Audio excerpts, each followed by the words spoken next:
Hi friends, அஸ்ஸலாமு அலைக்கும். இன்றைக்கி நான் வந்து பூண்டு குழம்பு தான் செய்ய போகிறேன். வாங்க எப்படி செய்யலான்னு பார்க்கலாமா. அதில் நான் கொஞ்சம் 4 வந்து கத்திரிக்காய் போட்டு வச்சுருக்கேன் ஒரு டேஸ்ட்டுக்காக. கடாயில் வந்து எண்ணெய், கடுகு, பூண்டு போட்டு நல்லா வதங்கின உடனே 2 வெங்காயம் அதுவும் போட்டு நல்லா வதங்கின உடனே தக்காளியும் போடுங்க.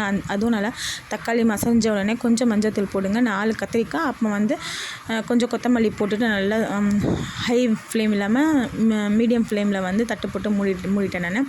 இதில் வந்து மஞ்சள் தூள், மிளகாத்தூள், தனியாத்தூள், அப்புறம் வந்து ஆச்சி குழம்பு மிளகாத்தூள் அதுவும் போட்டுட்டு புளி தண்ணியிலேயே நல்லா மிக்ஸ் பண்ணால் நல்ல ஒரு டேஸ்ட் இருக்கும். அப்படி பண்ணால் அப்படியே நானும் அதில் போட்டு நல்லா மிக்ஸ் பண்ணிவிட்டு, இதில் வந்து ஒரு தக்காளி, ஒரு வெங்காயம் வந்து மிக்சியில் போட்டு அதை நல்லா அடிச்சுட்டு அதுவும் அதில் போட்டு நல்லா மிக்ஸ் பண்ணிவிட்டேன். தேவையான அளவு உப்பு, அப்புறமா வந்து ஒரு பவுடர் வெந்தயம், சீரகம், அரிசி வந்து கடாயில் கொஞ்சம் பொன்னிறமாக வறுத்துட்டு அது பவுடர் செஞ்சு அதுவும் போட்டால் குழம்பு வந்து சூப்பராக இருக்கும். இந்த வீடியோ வந்து உங்களுக்கு பிடிச்சிருந்தால் லைக் பண்ணுங்கள், ஷேர் பண்ணுங்கள், மறக்காமல் சேனலுக்கு சப்போர்ட்